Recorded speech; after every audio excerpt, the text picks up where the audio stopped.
Hello everyone, welcome back to another episode of r/ProRevenge. In today's episode, my hag of a stepmom gave away my PlayStation 4 while I was away in college. So I rent out her house while she was on her honeymoon with her newest husband.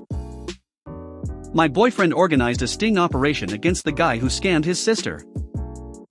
Middle school teacher gets what she deserves. Before we get started, make sure to subscribe so you will never miss a video. So let's get started. My hag of a stepmom gave away my PlayStation 4 while I was away in college. So I rent out her house while she was on her honeymoon with her newest husband. I'm an only son. My mom died of ovarian cancer at only 5 years ago. It broke my dad's heart. They had been together since college and were the same age, with my dad being a month older. I'm 22, and am about to graduate college with my degree in chemistry when the main events start to occur. I went to college on a full-ride scholarship. This is important later. My dad met my now stepmom when she was my mom's nurse at the hospital where she spent her final days. My stepmom Grace played all the right notes to gain my dad's trust. She was empathetic to him, nurturing, comforting after my mom passed. I was 17 and old enough to sense that she was just trying to weasel her way into getting my dad's resources, but it was up to my dad if he wanted to be in a relationship with her. I was in my final year of public school, and had just won a scholarship to attend college out of the country the following year. My dad mourned my mom for a year, and that whole time Grace would check in on him by phone every month or so, in my opinion to scope out the possibility of sinking her hooks in him. After a year passed, Grace took the gloves off and went hard after my dad. Grace was only 40 when she and my dad started seeing each other. I didn't like her, but at the same time my dad at least didn't seem so depressed anymore, so I tried to be less pessimistic about her and give her the benefit of the doubt. In my gut I didn't trust her though. But we are Scandinavian, and at least in my family the son does not tell his father what to do or even offer any opinion. Grace is from the Czech Republic if you're wondering. My father was a very successful banker during his career, and amassed quite a portfolio of wealth. I'll spare you the details, but after 6 months of dating, Grace and my father are married. My dad never really got over my mom though, and he was getting weaker and weaker even though he was only 57. Since his health was fading, he called me to him and asked me point blank, "Boy, what do you need to set you up in this life?"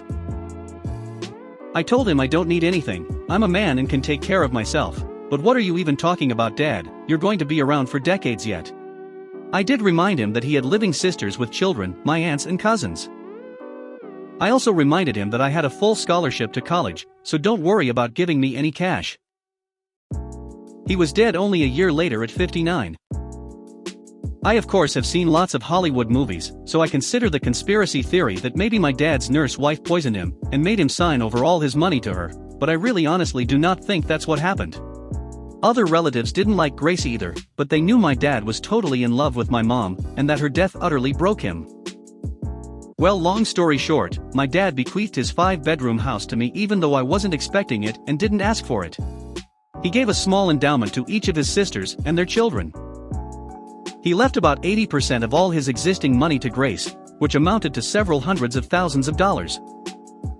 My dad ignored me because he's generous to a fault and still gave me several tens of thousands of dollars, which were of course very useful to me. Grace tried to put on a friendly front, but I could tell she was angry as hell that she didn't get my dad's house too. That belonged to me, and I had the legal papers to prove it. She was especially mad because we live in an extremely upscale and trendy location, and houses are hard to come by and easily sold for massive profit. During the first few months after my dad's death, I had the nauseating, creepy experience of knowing that Grace was trying to feel me out to see if I might be into a little relationship with her. Gross. She still stayed at the house though, because over the last 3 years she had gotten used to living there and acting like she owned it. And, even though I officially owned it, I was always away at college and only visited my dad's old house once every couple of months, and even then it wasn't to see Grace, but to see my cousins who lived just a few miles away. I downplayed the fact that it was really my house, and over the months I think Grace gradually forgot that she really had no legal right to the house. She probably believed that sooner or later, because I never asked her for any of the hundreds of thousands of my dad's dollars that she now had, that I was somehow independently wealthy, and would just give up my house to her. I knew I'd eventually hydrogen bomb this B*TCH when she started dating some new guy only 5 months after my dad was in the ground, and one time when I came home from college after graduating, she and her new boyfriend, some sleazy-looking D-bag named Ivan who was only a few years older than me, were acting like I was a guest in my own house, and that they owned it. I played along. Grace told me she gave away my PlayStation 4 to Ivan's cousin because I'm too old to play with video games. I don't even know this mother of cur, and you give him my PS4 to give away to some other SHT who I also don't know. I quickly changed all my network passwords that same day. I smiled, but I knew what I had to do eventually. She also said that she and Ivan were getting married because I just can't mourn your father forever. I have to move on with life. I tell her that I graduated college and already secured employment with a local firm, and will soon find a new place to live. She looks thrilled. Especially the part where it looks like I'll soon have a new place to live. Then in a patronizing way she tells me, "You always have a place in our house though, you are welcome to stay whenever you please." Thanks, Grace, really generous of you. What I really say is that I will probably have a new place in 3 months. She says that is wonderful because she intends to go to her homeland to have a wedding with Ivan and afterward have her honeymoon. She assures me it's a local affair, otherwise I'd invite you, honey. And anyway, I know you're so busy. I congratulate her. She asks me if I can watch the house for her. Watch my own house? Sure. What I really say is, of course I will take care of the house. I am careful to not say your house. She and her D-bag fiancé, who I am 100% sure is only there for Grace's money, go on their trip, and I immediately put out advertisements in rental websites offering to lease my house. I hire movers and have all of Grace's furniture and possessions boxed up and put into a storage rental facility. I retain all of my parents' furniture that they had before my dad met Grace. Locks? Changed. All of them. Within days, I am inundated with dozens of inquiries regarding my amazing, furnished house with fantastic views.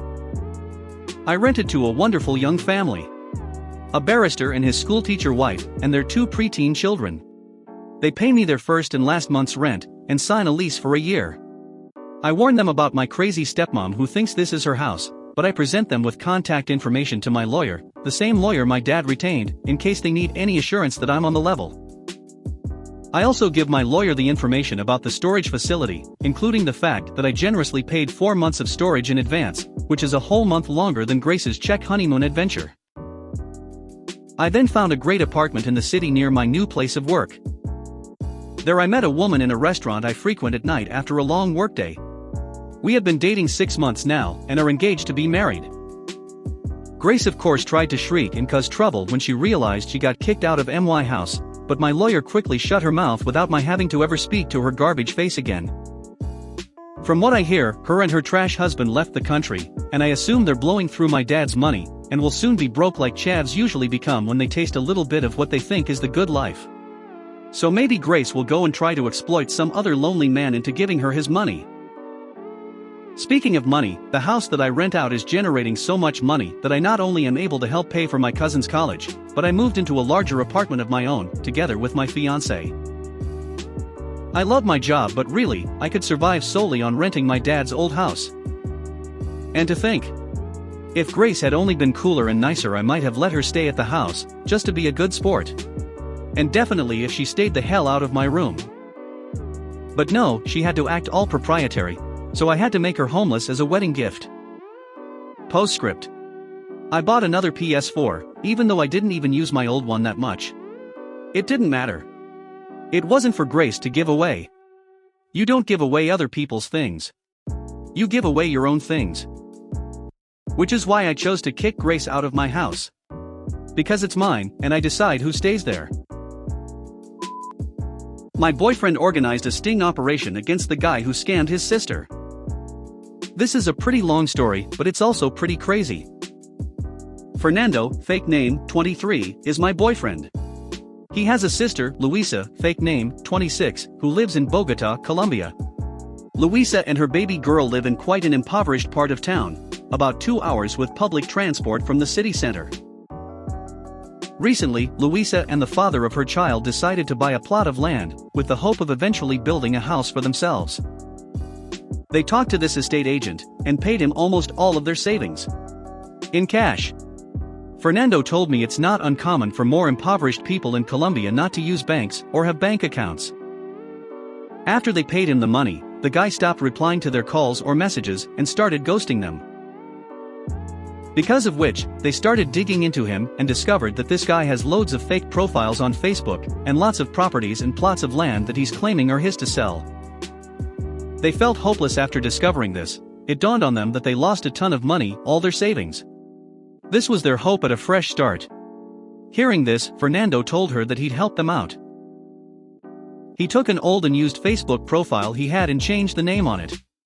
By replacing his profile picture, he made himself look like new money, profile picture in front of a pool, a big house and fancy cars in the background. He also bought a new SIM card and got in touch with this guy. He pretended to be interested in purchasing a property, and they agreed to meet. Fernando told me the guy was quite trusting and naive himself, buying all of Fernando's bullshit about his wealth and his desire to buy a house. They agreed on a property Fernando was to put a deposit on, and so Fernando asked for his bank account to make the transaction. The guy was like, "I'm having troubles with the bank, I'd much rather we do this with cash." So, Fernando told him he could only give him a few thousands through cash, and not the full amount. They had agreed to meet yesterday in front of his letting agency. Instead, Fernando called the police. He arranged that they'd be nearby with his sister and her partner. Just in case, Fernando put some heavy branches in his backpack, giving the illusion that it had a lot of cash inside. On the day, Fernando told the guy, "I'm here, but I can't see you, send me your live location." So the other guy did, which Fernando forwarded to his sister, who was with the police at that time. As the guy was talking to Fernando on the phone, the police and his sister could hear his every word. Fernando finally met the con man outside the agency, who was nervously looking around to make sure they were alone. It was at that moment that the police jumped in and caught him. They discovered 9 fake IDs on him, as well as hundreds of pages of counterfeit property ownership, similar to the ones that Fernando's sister Luisa was given. As they were arresting him, he tried to plead and even attempted to bribe the police, who luckily wasn't having any of it. We don't know yet if this story will have a happy ending. Luisa does not have a whole lot of evidence regarding the cash transaction, and is unlikely to get the cash back through the court system. I'm proud beyond words of my boyfriend basically organizing a sting operation, but it breaks my heart that Luisa and her daughter have been conned off of a fresh start. So half vengeance. Middle school teacher gets what she deserves. Back when I was in middle school, I had a Spanish teacher that was from Colombia. The first few days when the class was getting to know each other, she wore a happy mask and hid her personality, but as months went by I guess she stopped caring because she turned into a nightmare. Everyone hated her guts, and for good reasons too. When we would read books and look for the meanings behind them, she would ask for what we thought the meaning could be. If whatever you said didn't please her, she would call you out in front of the whole class, often insulting you. She would use Spanish words like idiota, idiot, tonto, stupid, and many others I don't quite remember. Well, it was a regular day in class, and the day's assignment was to read a few chapters of our books and make a 2-page essay on it. I finished it, thought it was pretty good, and went to hand it in to her, but the little prick told me right to my face that it was garbage, and I should be ashamed of myself. Well fuck, she had just humiliated me in front of the whole class. From that day on I hated her even more, and when the day the students evaluated their teachers came, I put a 0 in all of her sheet, which made the principal call me into his office. I took the chance and told him about our Spanish teacher, how she should demean students in a harsh way, cuss at us, and call us names. From that day on, I had permission from him to use a tape recorder every time I went to class, and if she did any of the things people would complain about, she would be fired. I kept the tape recorder hidden in my bag, but would keep the bag on my desk to have it close. Sure enough, a few weeks later she decided to lash out at a classmate when he forgot to bring his homework. She basically called him a lazy good-for-nothing kid, and my tape caught it all. I waited for class to end, and went straight to the principal's office to give him the evidence, and say goodbye to the nightmarish ghoul of a teacher I used to have. If you made it to the end of the video, thanks for watching. Don't forget to like, subscribe and share, and we will see you in the next video.